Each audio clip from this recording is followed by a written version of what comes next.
उसकी बर घाटे के ऊपर सर शादी करी थी बच्ची की। बर का घाटा है, कहाँ पड़ता है? ये पड़ता है ब्यावर के आगे। हाँ। ब्यावर के आगे घाटा पड़ता है। तो उस बच्ची की है ना डेढ़ साल हो गए शादी करी थी हमने बच्ची की।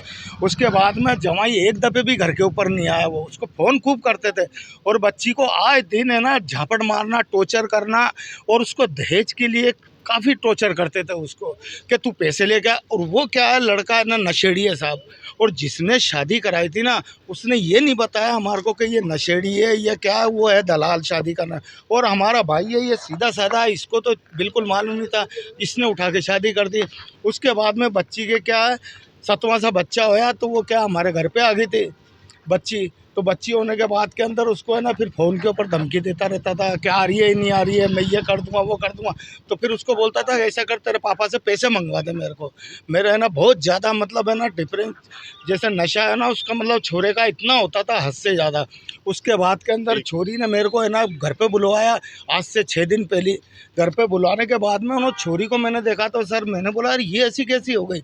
उसके बाद में मैंने मेरी भाभी से पूछा कि इसकी हालत ऐसी कैसी हो रही है, बोले पता नहीं क्या हो रही है। उसके बाद के अंदर है ना वो दूसरे तीसरे दिन एकदम है ना चक्कर खाए और बैठ गई, यूँ कहीं बैठ गई। तो उसको हॉस्पिटल लेके रात को 11 बजे भागे। 11 बजे रात को जब हॉस्पिटल में उसको एडमिट कराया ना तो उसकी दिमाग की डॉक्टर ने बोला नस फट चुकी है। हमने बोला यार नस फूट गई ये ऐसे कैसे हो गए। उसके बाद में डॉक्टर ने हमारे को बोले कि भाई इसको तुमने क्या टॉर्चरबाजी करी क्या या कुछ करा क्या। हमने बोला नहीं साहब इसके है ना 3-4 दिन पहले 5-6 दिन पहले कि इसके आदमी से फ़ोन पे बात हुई थी। तो डॉक्टरों ने बोला कि ना उसके आदमी को बुलवाओ, उसके आदमी को बुलवाओ। तो उसके आदमी को फ़ोन करा तो फ़ोन नहीं उठा रहा, वो बंद कर दिया फ़ोन। उसके बाद में उसके ससुर को फ़ोन बोला, उसके ससुर को बोला तो उसका ससुर बोलता है कि कहाँ भर्ती है, कौन कह रहा भर्ती है कि वो तो घर के ऊपर है, क्यों चूतिया बना रहे हो हमारे को। बाबूजी एक चीज बताओ, क्या मानसिक रोग से पीड़ित थी? नहीं बिल्कुल भी नहीं थी। मानसिक पे बहुत बढ़िया थी बच्ची, राजी खुशी थी वो बिल्कुल। बस उसको है ना आए दिन टॉर्चर करता था और वो मांग दहेज की करता था। फिर हमने जो उसको बोला ना जिसने शादी कराई थी उसको बोला कि यार ये क्या है मामला है यार, ये आए दिन ये टॉर्चबाजी करता कि तुम जानो तुम्हारा काम जाने मैं क्या जानूँ। फिर उसके बाप को हमने बुलवाया हॉस्पिटल के अंदर कि तुम आके तो देखो, आके तो। अरे क्या आके मैं क्या देखूंगा, मैं जीआरपी के अंदर पुलिस वाला हूँ, समझ गए ना।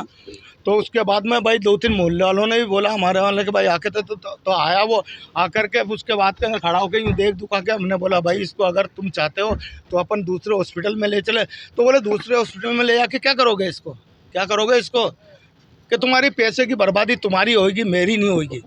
तो हमने बोला यार ऐसे कैसे। शादी कितना टाइम हो गया? शादी के 1.5 साल हो गए साहब, 15 महीने हो गए उसको। बच्चे? उसके 2 बच्चे, एक लड़की हैगी एक लड़का हैगी साहब। क्या नाम है जवाई का? उसका जवाई क्या नाम है, मुश्ताक है।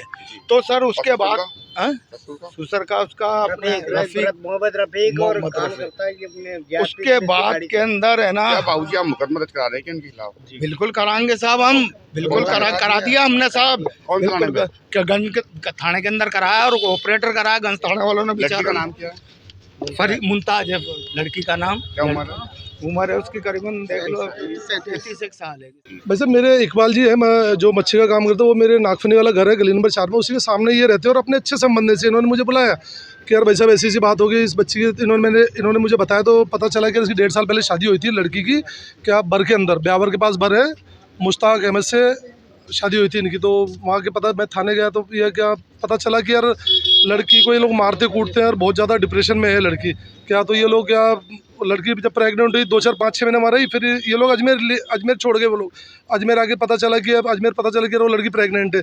उसके बाद उसके बच्चे एक बेटा हुआ और बेटा हुआ तो वो लोग बहुत ज़्यादा टॉर्चर करते थे उसको, बहुत ज़्यादा इतना टॉर्चर करते थे कि वो आए दिन बीमार रहने लगी।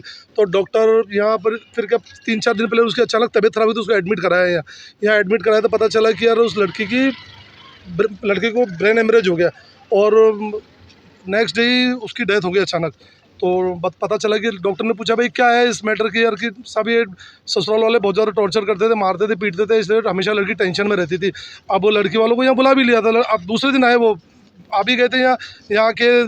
पता चला कि लड़की की डेथ होगी, लड़की की डेथ होती तुरंत भाग गए बर। उनको फ़ोन करा तो बोले साहब हम लोग तो बर पहुँच गए।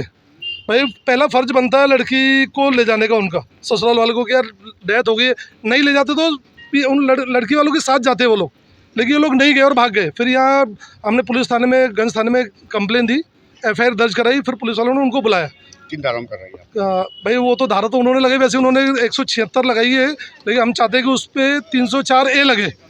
क्या मेडिकल बोर्ड से ADM सिटी साहब को सूचना दी थी, तो ADM सिटी साहब करेंगे और मेडिकल बोर्ड आया।